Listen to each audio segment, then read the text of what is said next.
Don't drink that, sir. Please. A black girl just slapped a champagne glass out of a billionaire's hand. Crisply hit marble. Shattered. 300 guests went dead silent. What the hell? Grab her! Security tackled Brianna Wallace face first into the floor, knee on her back, cheek against cold stone. Edmund Henderson stared down at her. Who is this girl? Nobody, sir. Catering staff.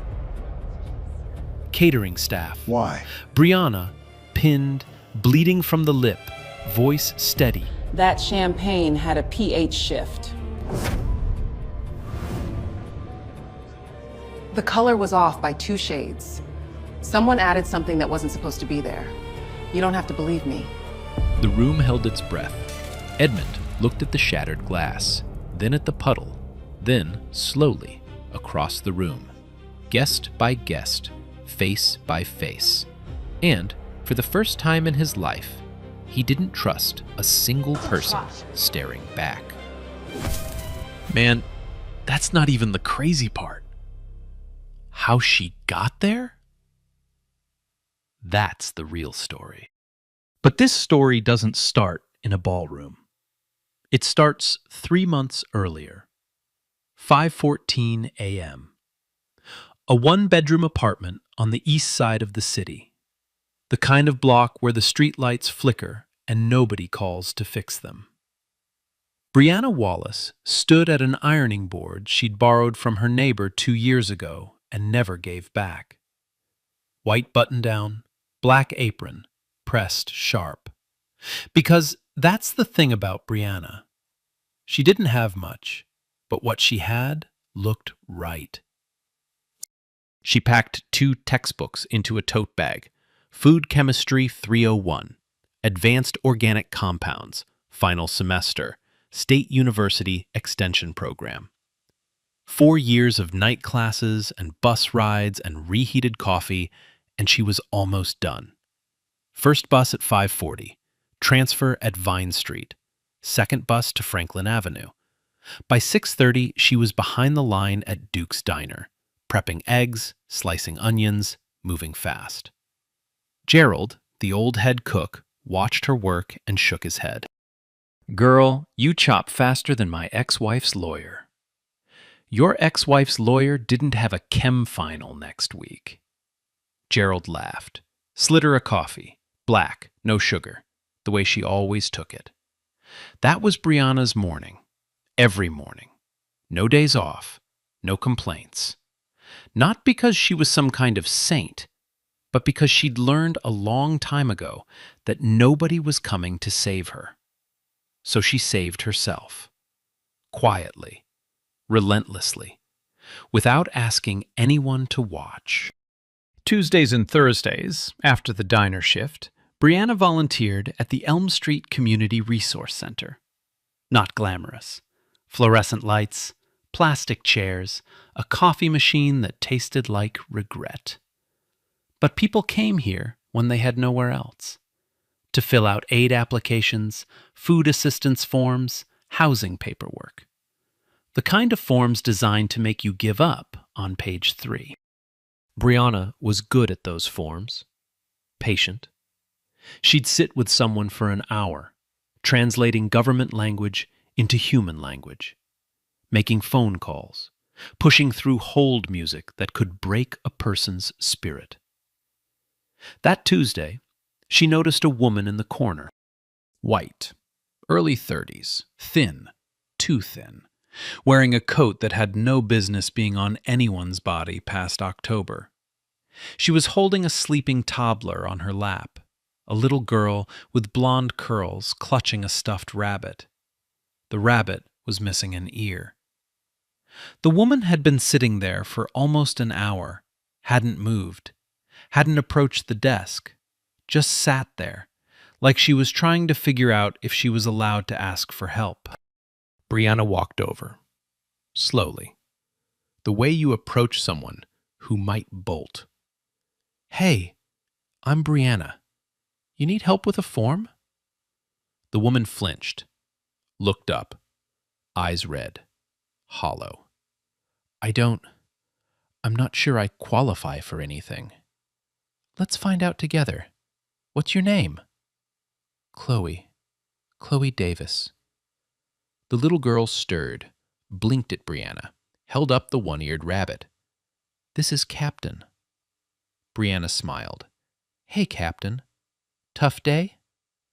Rosie nodded seriously. He lost his ear in a war. A hero. I respect that. Chloe almost smiled. Almost. Brianna sat down, pulled out the food assistance form, started filling it out with Chloe. Gently, no rushing, no judgment. Learned the basics. Husband passed 2 years ago. No family support. Bouncing between church shelters. Nursing background, but her license lapsed. Couldn't afford reinstatement. Chloe's hand shook the entire time. Brianna didn't mention it, just kept writing. When they finished, Brianna walked Chloe to the food pantry next door, carried Rosie on her hip so Chloe could manage the bags. Rosie rested her head on Brianna's shoulder like she'd known her forever. At the door, Chloe paused. You didn't have to do all that. I know. Then why? Brianna shifted Rosie's weight on her hip, shrugged. Because Captain's been through enough today. Chloe laughed. Small, broken, but real. And as she turned to leave, Brianna noticed something. A thin gold chain around Chloe's neck. A small pendant, old, delicate. The letter H. Brianna didn't say anything, didn't ask, just filed it somewhere in the back of her mind. That night, kitchen table, textbook spread out, highlighter in hand. Chapter 14. P. H-reactive indicators in liquid solutions. She highlighted a line about color shifts in acidic compounds, how certain substances alter the visual tone of a liquid by barely 2 shades. Undetectable to most people, obvious to anyone trained to look. Gerald texted, You're going to ace that final, kid. She smiled, fell asleep on the textbook. She didn't know it yet, but that chapter was going to save a man's life. Over the next few weeks, Brianna and Chloe fell into a quiet routine. Tuesdays and Thursdays. Same plastic chairs, same bad coffee. Chloe would come in with Rosie on her hip, and Brianna would already have a sandwich waiting. Always casual about it. Diner made too many. You want one? Like it wasn't coming out of her own lunch. Chloe saw through it every time. But she took the sandwich. Because pride doesn't feed a 3-year-old. They didn't talk much at first. Brianna wasn't the type to push, and Chloe wasn't the type to open. But there was something between them. The kind of trust that builds not from words, but from showing up. Again, and again, and again. One Thursday, Chloe came in without Rosie, eyes swollen, hands shaking worse than usual. They denied it. Brianna didn't need to ask what. The food assistance application. On what grounds? Inconsistent residential history. Chloe laughed, the kind of laugh that has no joy in it. Because I've been homeless, Brianna. That's the inconsistency.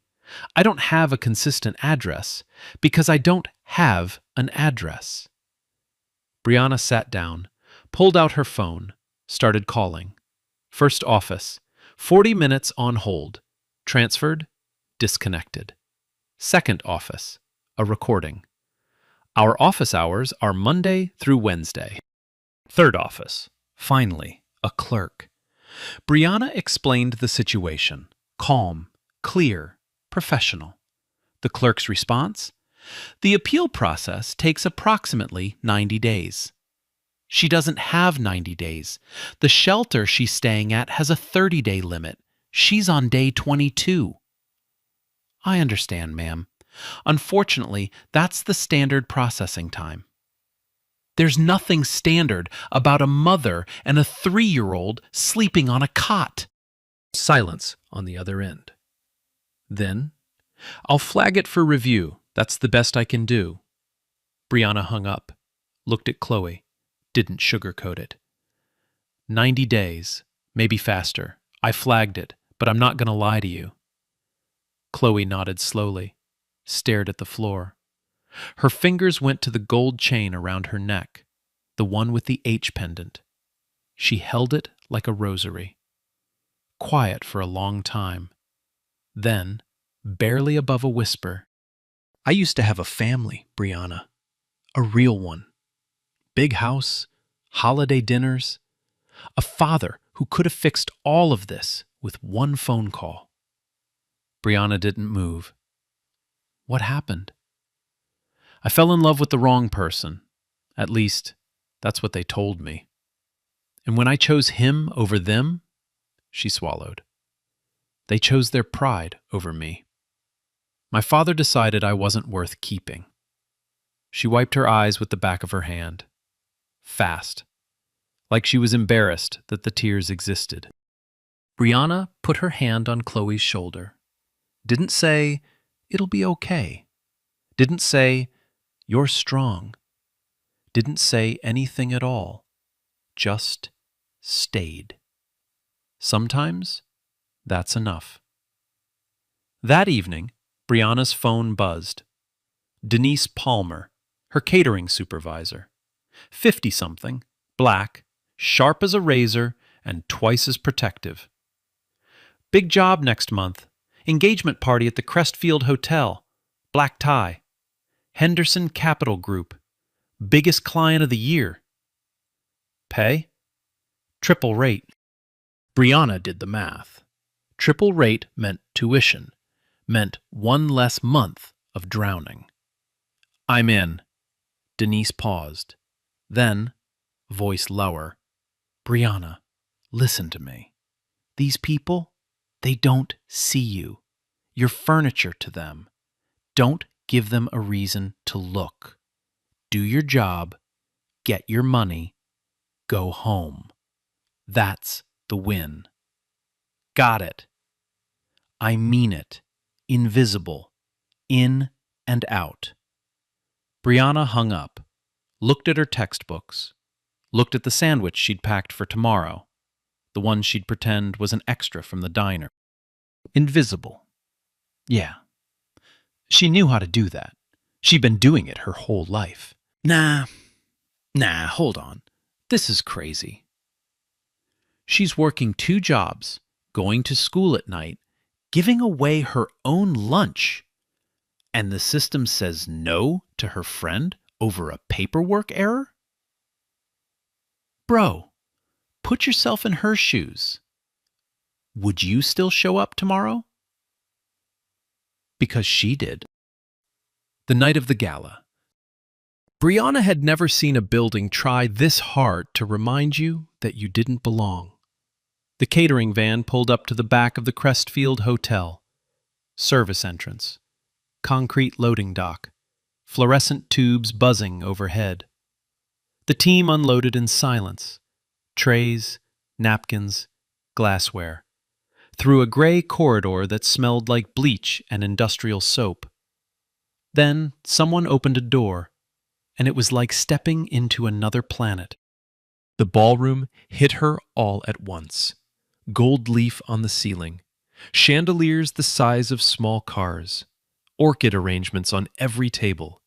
White, perfect, probably flown in from somewhere that doesn't have a bus route. The air smelled like expensive perfume and old money. Brianna did the math in her head. One of those flower arrangements cost more than her rent. There were 40 tables. She kept walking. Staff briefing in the service kitchen. Quick, efficient. The event coordinator rattled off the details. Tonight was the engagement celebration for Garrett Henderson and Lydia Moore. Garrett, 30, polished, Edmund Henderson's only son. Lydia, 28, old money family, beautiful in a way that felt practiced. The guest list included senators, media executives, hedge fund managers, people who had people. Brianna was assigned champagne service, head table. Denise caught her eye across the room, gave her a look that said everything without saying a word. Invisible, in and out. Brianna nodded. She picked up her tray, walked through the service door into the ballroom, head down, shoulders back, the way she'd learned to move in spaces that weren't built for her, present enough to work, absent enough to not exist. On her way to the head table, she passed the foyer. A curated display of Henderson family photographs lined the wall. Black and white portraits, legacy shots, generational wealth frozen in silver frames. Edmund shaking hands with a former president, Garrett as a boy on a sailboat, family Christmases in houses that looked like hotels. Brianna didn't stop. She wasn't supposed to look. She was furniture, remember? But one photo caught her peripheral vision, and her feet stopped before her brain could tell them not to. A young woman, maybe 18, white dress, garden party, smiling. Not the posed kind, the real kind. The kind of smile that doesn't know what's coming. And around her neck, a thin gold chain, a small pendant, the letter H. The nameplate beneath the photo read, Charlotte Henderson, 2010. Brianna's stomach dropped. Charlotte. Chloe. Same cheekbones. Same sad eyes. Except in this photo, they weren't sad yet. Same chain. Same pendant. The one Chloe held like a rosary every time the world got too heavy. Chloe Davis was Charlotte Henderson, Edmund Henderson's daughter. The billionaire's daughter was sleeping on a shelter cot, feeding her kid with food pantry bags, getting denied by the same system her father could have dismantled with a single phone call. Brianna stared at the photo. Her tray trembled slightly. Wallace, head table, now. She blinked, turned, walked. But something had shifted behind her eyes. A gear turning, a question forming, one she couldn't unask. If he's this powerful, why is she that broken? She didn't have the answer, not yet, but she was standing in the same room as the man who did. The party moved like a machine. Champagne flowed. Laughter bounced off marble.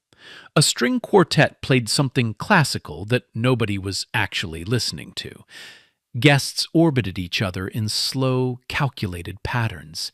Handshakes that meant deals, smiles that meant leverage, small talk that meant nothing and everything at the same time. Brianna moved through it like a ghost. Tray up, eyes down, refill, pivot, repeat. But she was watching. Edmund Henderson stood near the head table. Tall, commanding, the kind of man who didn't raise his voice because he never had to. He laughed with old friends, senators, investors, men who called each other by last names. But Brianna noticed something the guests didn't. Every time someone mentioned the word family, something behind Edmund's eyes tightened. Just for a second, like a door slamming shut. Garrett Henderson, the groom-to-be, hovered near his father. 30 years old, tailored suit, perfect hair, eager, nervous. He kept glancing at Edmund like a kid waiting for a grade. Every gesture was slightly too polished, every laugh half a beat too late. He wasn't celebrating. He was performing. And then there was Lydia Moore. Brianna couldn't explain it, but something about Lydia made the hair on the back of her neck stand up. Lydia was beautiful. Obviously. The kind of beautiful that makes a room rearrange itself.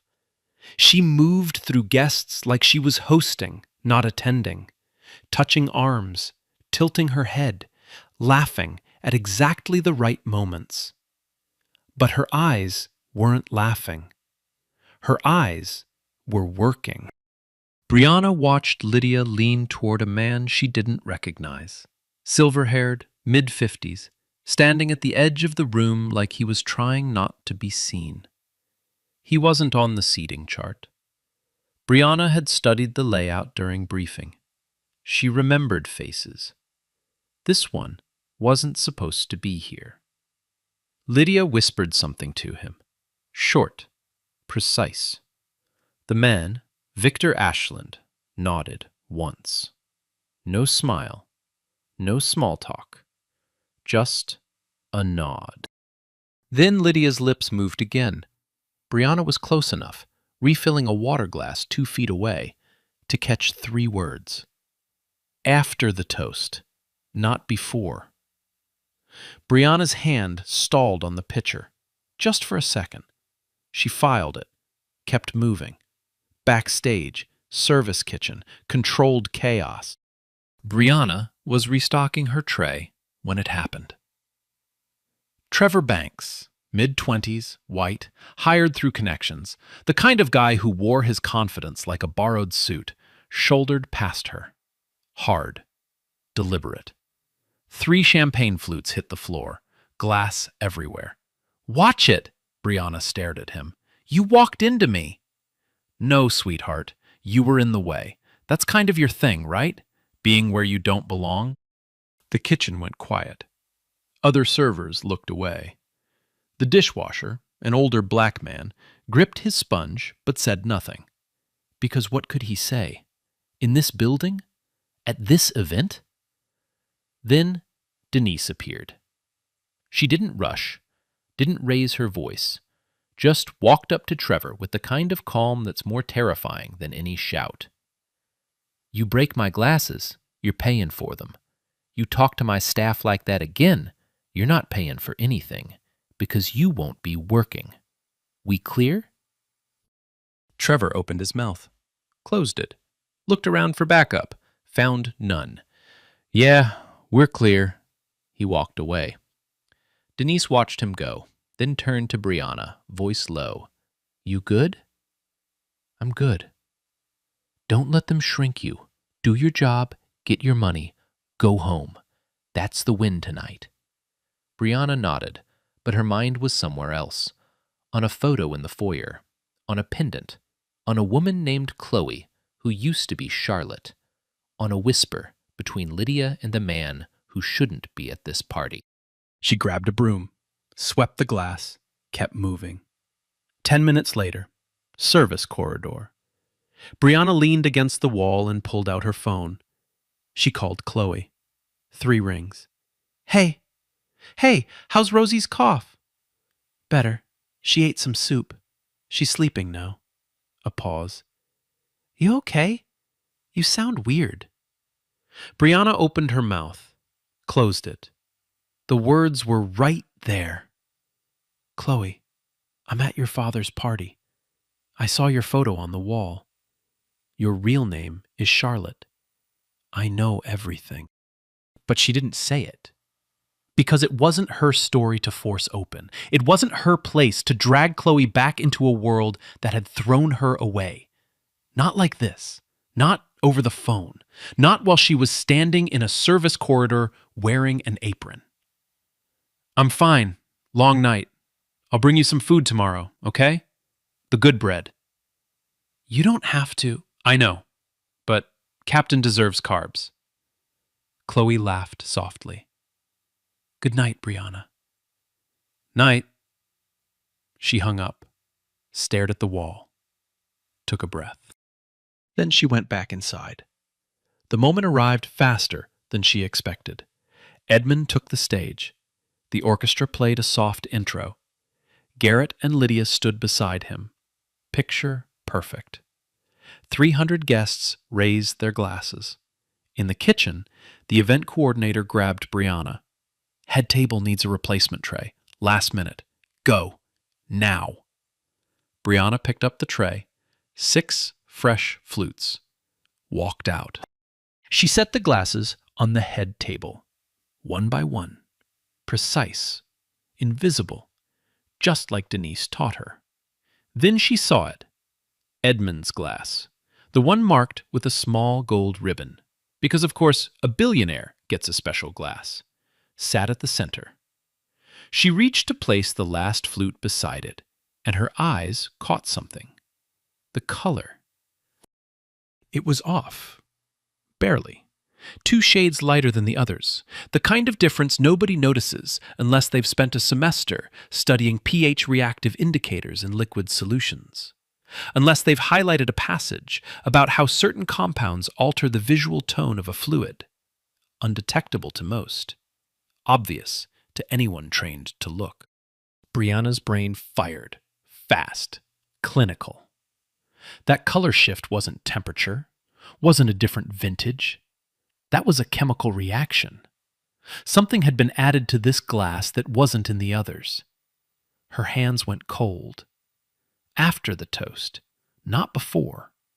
Lydia's whisper, Victor's nod. The man who wasn't on the seating chart. The glass that looked almost right, but wasn't. It hit her all at once. Edmund was reaching for the glass. 300 people were raising theirs. The orchestra was swelling. Garrett was smiling. Lydia was watching. Brianna had about 4 seconds. She was a catering server, $11 an hour, black, invisible, nobody. She had everything to lose. And she moved anyway. This is the moment you saw at the beginning, but now you know why. Now you know who Brianna Wallace is. You know she rides 2 buses before dawn. You know she gives away her lunch and calls it an extra. You know she memorized pH tables while falling asleep at a kitchen table. And you know she recognized a dead woman's pendant on a billionaire's wall and said nothing, because it wasn't her secret to tell. So when she crossed that ballroom floor, every instinct screaming, "Don't, don't, don't," and slapped that glass out of Edmund Henderson's hand. She wasn't being reckless. She was being Brianna. The glass shattered, the room erupted, security slammed her down, guests screamed. You already know what they called her. You already know how they treated her. But here's the part you didn't see before. Edmund.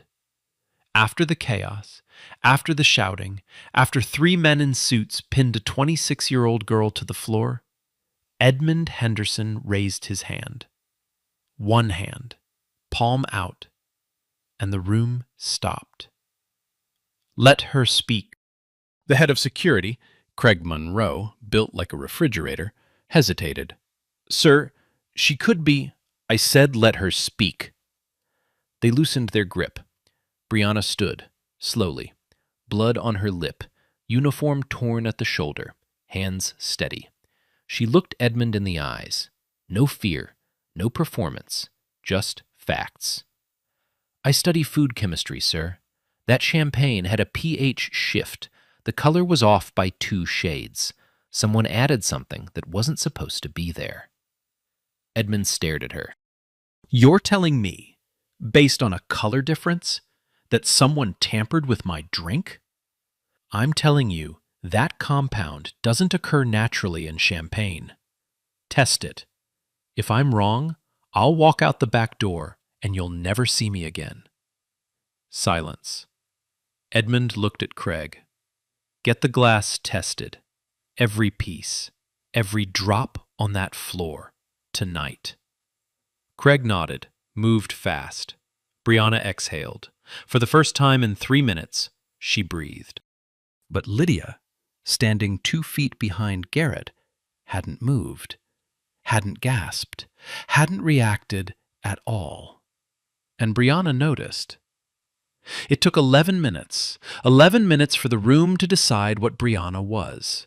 Not a hero, not a concerned citizen, not a food science student who saw something wrong and spoke up. A threat. While the glass was being analyzed in a back office, the story was already being rewritten in the ballroom. Whispers moved faster than champagne. Did you see her grab him? I heard she had something in her pocket.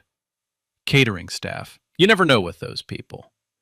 Those people. Brianna stood in the service corridor, 2 security guards on either side, not touching her, but close enough to make it clear she wasn't free to leave. She could hear the party resuming on the other side of the wall, music, laughter, like nothing happened, like she never happened.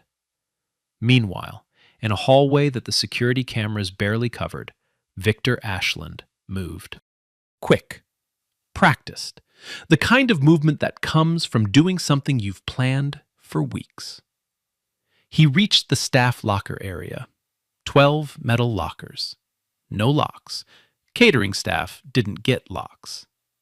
He found the one with Brianna's name tag on it, opened it, placed a small glass vial inside, tucked behind her tote bag next to her textbooks, closed the locker, walked away. 30 seconds. Done. By the time he was back in the ballroom, he was holding a gin and tonic and laughing at a senator's joke like he'd been there the whole time. It didn't take long after that. Craig Monroe, hotel security chief, got a tip. Anonymous. Check the girl's locker. She's got more than textbooks in there. Craig didn't question it. Didn't ask who called.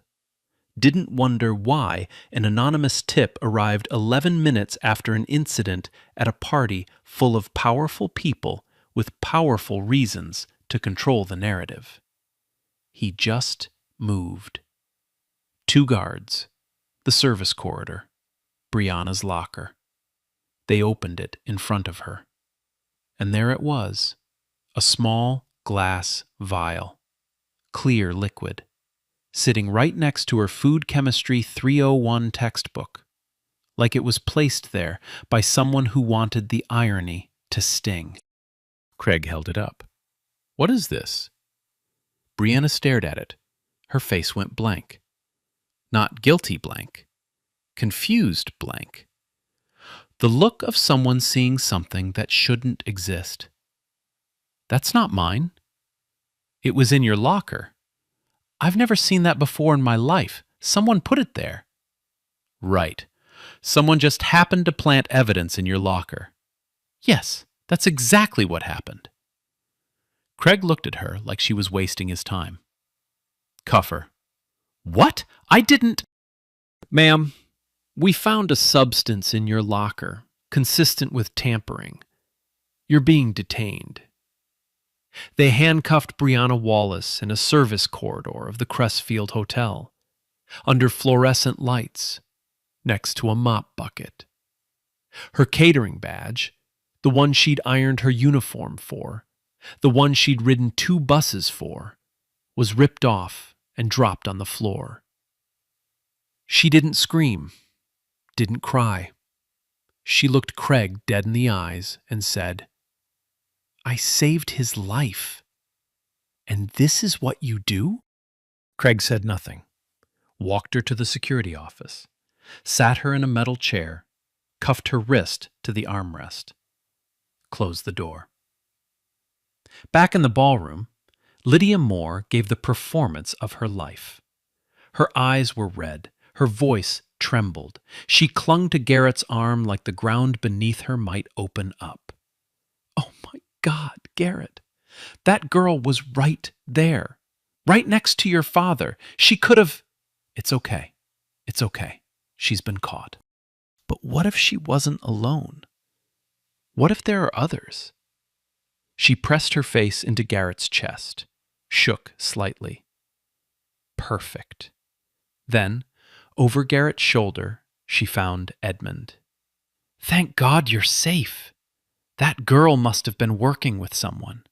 Who knows what she was planning? Edmund nodded slowly. But something wasn't sitting right. He replayed the moment. The girl hadn't panicked. hadn't run. She'd looked him in the eyes and spoken like a scientist. pH shifts, color variations, compound analysis. That wasn't the language of someone who plants poison. That was the language of someone who identifies it. And Lydia, his future daughter-in-law, standing right behind Garrett when the glass shattered.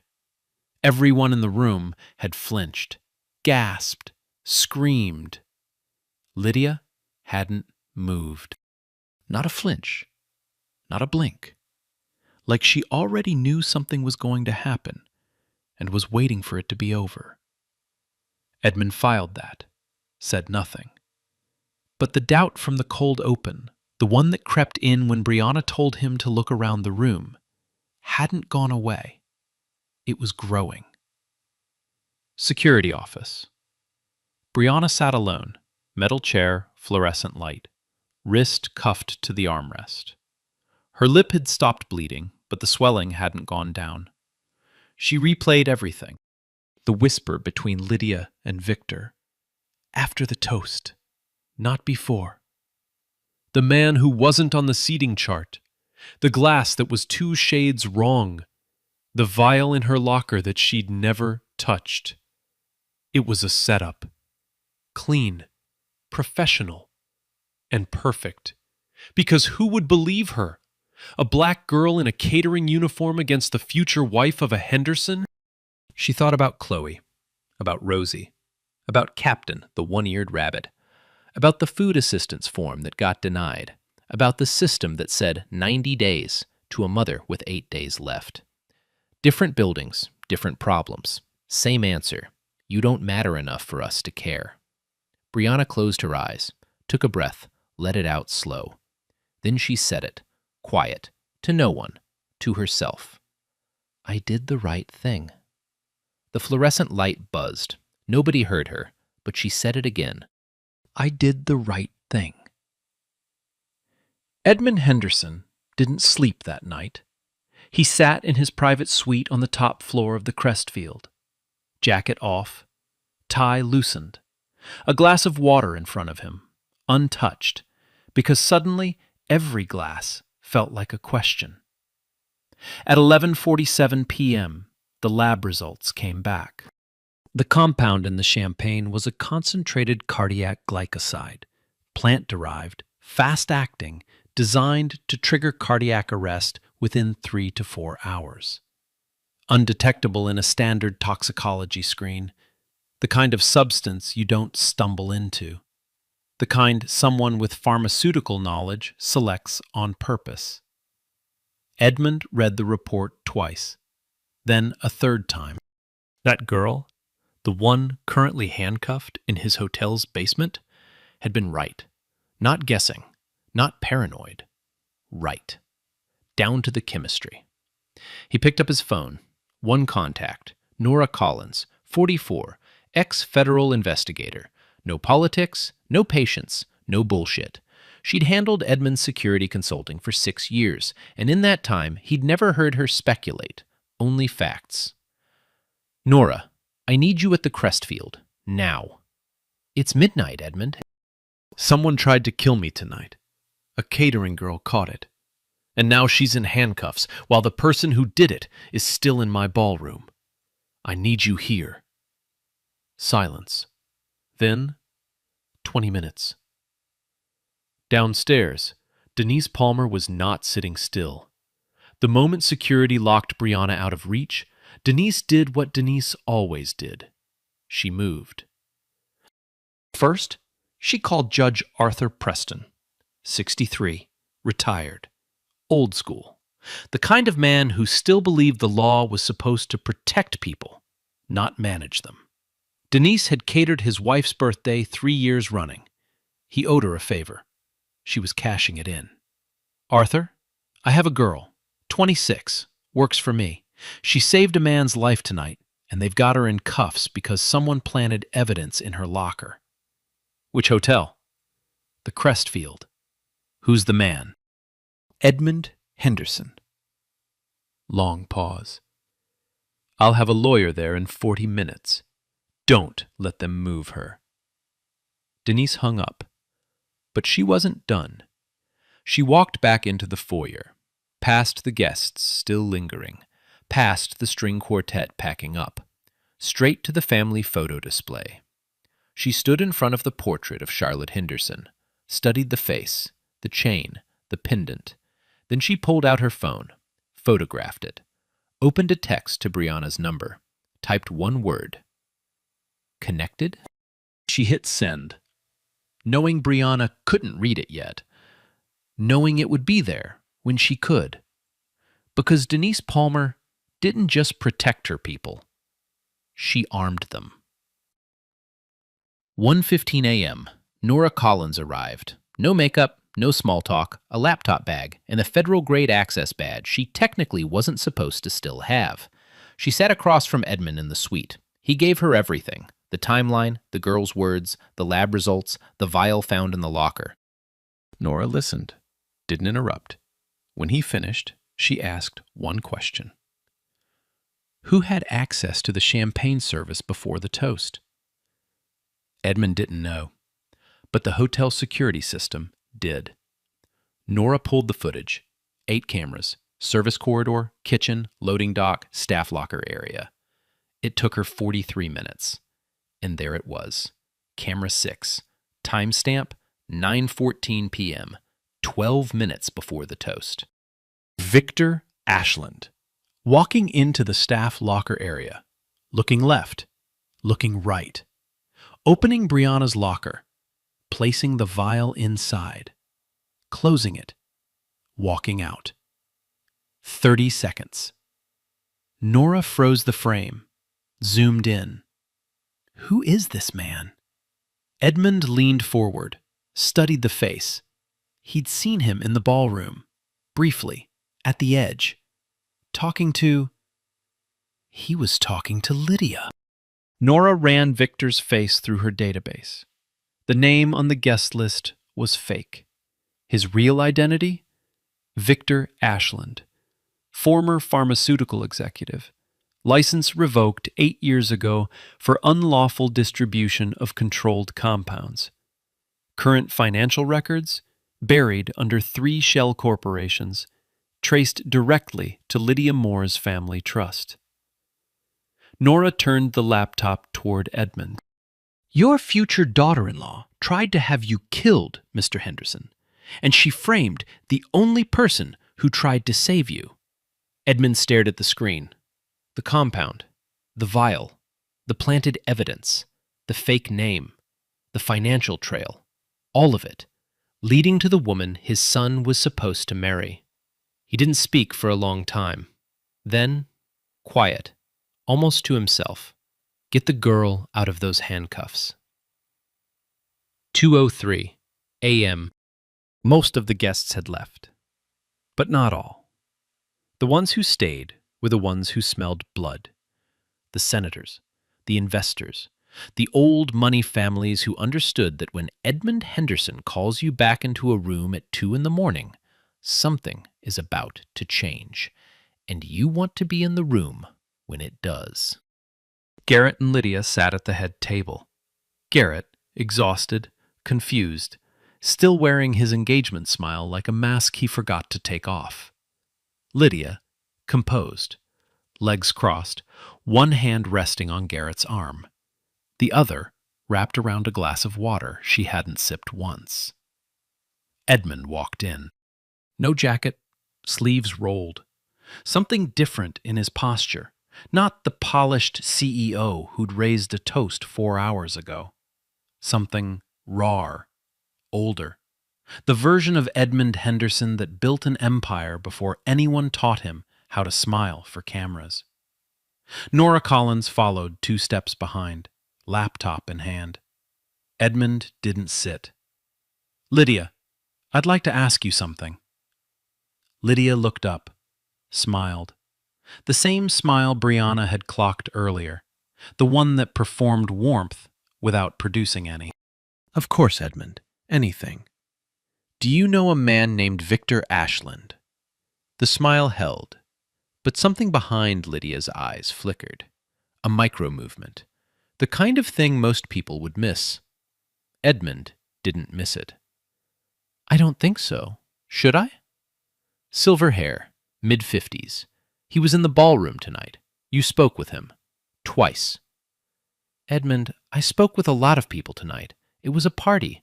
Nora opened the laptop, turned it toward the table. Security footage. Timestamp, 8:47 p.m.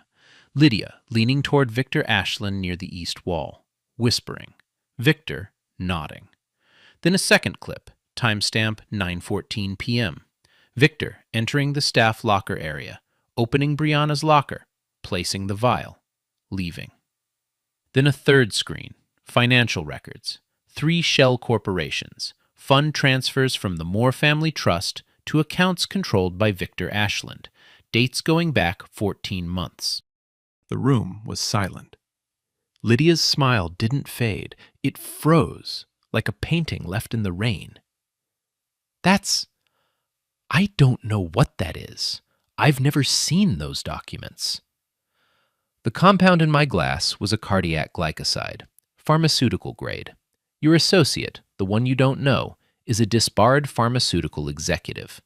The money trail leads from your family's trust directly to his accounts. 14 months of payments, Lydia. This wasn't a spontaneous decision. This was a project. Garrett's head turned slowly toward Lydia. The confusion was gone. In its place, something worse. Recognition. The look of a man who's just realized the person beside him is a stranger. Lydia, what is he talking about? Garrett, this is insane. Someone is setting me up, just like that girl. That girl, Edmund said, voice flat, is the reason I'm standing here. She identified a compound by sight that was designed to stop my heart. She had nothing to gain. She made $11 an hour. And your response, your first instinct, was to frame her for it. Lydia stood. The composure was cracking now, not slowly, all at once, like ice hitting warm water. You can't prove I just did, in front of everyone in this room. She looked around. The remaining guests, 15, maybe 20, stared back. Nobody moved. Nobody came to her defense. The senators who'd laughed at her jokes 3 hours ago studied their shoes. The investors who'd shaken her hand suddenly found their cufflinks fascinating. That's the thing about power. It doesn't have loyalty. It has proximity. And Lydia had just lost hers. Garrett stood. Slowly. He reached for Lydia's left hand. She flinched, thought he was reaching for her. He wasn't. He slid the engagement ring off her finger, set it on the table, didn't say a word, didn't need to. Garrett, please, don't. One word, the quietest, loudest word in the room. Craig Monroe stepped forward. Local police, called by Nora 20 minutes earlier, entered through the side door. Victor Ashland was already in custody in the lobby, looking considerably less confident without a gin and tonic in his hand. Lydia was escorted out. No screaming, no dramatic collapse, just a woman walking through a room full of people who used to admire her, and not one of them looked up. The security office door opened. A lawyer, sent by Judge Preston, stood on one side. Craig Monroe stood on the other. Craig didn't make eye contact as he uncuffed Brianna. Didn't apologize, just unclipped the metal and stepped back like she was a file he was closing. Brianna rubbed her wrist, stood, walked out. Denise was in the hallway, arms folded, eyes red. The toughest woman Brianna had ever known, standing there, with tears she'd clearly been fighting for hours. Come here. They held each other. Tight. The kind of hug that says everything language can't. You did good, baby. You did real good. Brianna exhaled into Denise's shoulder. For the first time all night, she let herself shake. Edmund was waiting in the corridor. Alone. No security. No entourage. Just a 68-year-old man standing under fluorescent lights. The same lights they'd detained Brianna under. He looked at her. Not through her. Not past her. At her. I owe you my life. I don't say that lightly. Brianna's voice was hoarse. I just didn't want anyone to get hurt. Edmund extended his hand. She looked at it. A billionaire's hand. The hand that signed deals worth more than her entire neighborhood. The hand that held a glass she'd knocked to the floor. She shook it. And in that corridor, under buzzing fluorescent tubes, between a mop bucket and a fire extinguisher, two worlds met as equals for the first time. Edmund turned to leave, then stopped. Because Brianna's phone screen had lit up. Denise's text, sent hours ago, was glowing on the lock screen. A photo. A portrait of a young woman in a white dress. Charlotte Henderson. And one word beneath it. Connected? Edmund stared at the screen. His face changed. Not the controlled shift of a CEO. Something deeper. Something that money can't manage. Where did you get that photo?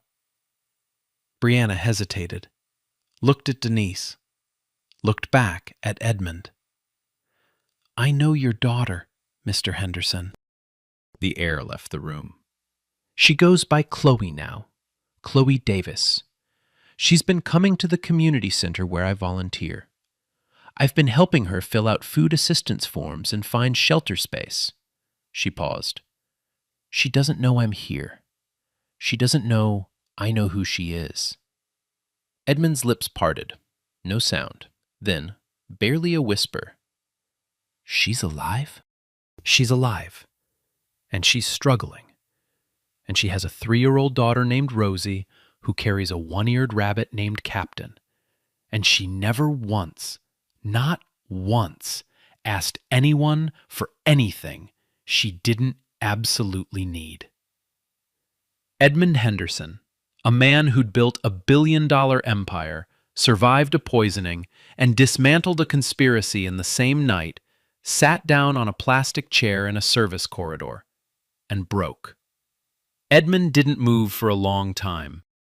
He sat on that plastic chair, the kind you find in waiting rooms and government offices, the kind his daughter had been sitting in for months, and let the weight of it hit him. Brianna didn't rush him, didn't comfort him, didn't say, "It's okay." Because it wasn't okay. A man had let his pride erase his own child. That's not something you fix with a hug. She just stood there, present, the way she'd stood with Chloe that first day at the community center. Finally, Edmund spoke, voice raw. I cut her off when she married Daniel. I told her if she walked out that door, she'd walk out of this family. And she did. He swallowed. When Daniel died, I didn't know. I told myself she was fine, that she'd made her choice. But the truth, he looked at the floor. The truth is, I made it impossible to stay, and I never once went looking. Silence. Will you take me to her? Brianna shook her head, gently but firmly. That's not my decision, Mr. Henderson. It's hers. Edmund looked at her. For a second, she thought he'd argue. Billionaires aren't used to hearing no. But something in his face softened. The faintest nod. You're right. 2 days later, Tuesday morning, Elm Street Community Center. Brianna called Chloe the night before. Kept it simple. Someone wants to see you. You don't have to say yes. Who? Someone from a long time ago. Long pause. Brianna could hear Rosie singing in the background. Something about Captain going to the moon. Okay. 9:12 a.m. Edmund Henderson stood outside the community center. No driver, no suit, just a gray coat and hands that wouldn't stop shaking. He looked smaller than he did on television. Older. Like the building behind him had more structural integrity than he did. The door opened. Chloe stepped out, Rosie on her hip. She saw him. He saw her. Neither moved. 3 years of silence. 2 years of grief. A lifetime of pride. All standing in the 6 feet of sidewalk between a father and the daughter he threw away. Then Rosie, tiny, fearless, completely unaware of the weight of this moment, squirmed out of Chloe's arms, walked straight up to this stranger, held up a one-eared, stuffed rabbit. This is Captain. He lost his ear in a war. Edmund knelt, took the rabbit, carefully, like it was made of glass. Hello, Captain. Thank you for your service. Rosie giggled. Chloe broke. Edmund broke. And on a Tuesday sidewalk, outside a community center with fluorescent lights and bad coffee, a family began finding its way back. Brianna watched from the window. She didn't go outside, didn't insert herself, didn't take credit. She just made sure the coffee was ready. 6 months later, Brianna Wallace stood in a university lab. White coat, safety goggles, pipette in hand. Not borrowed. Hers. A full scholarship, funded by Henderson Capital's education grant, pinned to the corkboard behind her desk. She graduated top of her cohort. Gerald texted her a photo of the diner's specials board. He'd written in chalk, "Our girl did it." Across town. Chloe Davis walked into a hospital. Scrubs, badge, nursing license reinstated. She clocked in for her shift, and a colleague said, "Morning, Charlotte." She smiled, didn't correct them. She was learning to hold both names. Learning that the girl in the white dress and the woman in scrubs could be the same person. Rosie started preschool. Real preschool. With finger paints and circle time and a cubby with her name on it. Captain came too. Still one ear, still a war hero. She told every kid in class his story. Nobody questioned it. Edmund Henderson sat in a board meeting at Henderson Capital. Same silver hair, same commanding presence. But on his desk, next to a stack of quarterly reports, sat a crayon drawing of a rabbit, signed in wobbly letters, Rosie.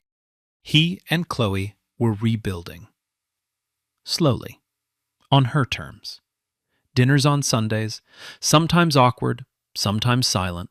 Sometimes Rosie filled the gaps with nonsense songs about Captain flying to Mars. Those were the best ones. Edmund was learning that reconciliation isn't a handshake. It's 1,000 small moments where you choose to stay instead of control. Because a 26-year-old catering server had taught a billionaire something no boardroom ever could. You don't earn someone back by being powerful. You earn them back by showing up. Tuesday afternoon, Elm Street Community Center. Brianna and Chloe, side by side at the same plastic table where they met, same fluorescent lights, same bad coffee. But this time, they weren't filling out Chloe's forms. They were helping another woman, young, exhausted, holding a baby, hands shaking over page 1. The same look Chloe had 6 months ago. The look of someone trying to figure out if they were allowed to ask for help. Chloe slid the pen from her fingers. Gently. Let me. I know these forms. I've been where you are. The woman looked up, eyes red, surprised, like she didn't expect kindness to come from a stranger. Brianna set a sandwich on the table. Casual. Diner made too many. You want one? The woman almost smiled. Almost. The cycle continues, not because the system got better, but because people did. She didn't need saving. She needed someone to see her. Man, this one got me. For real.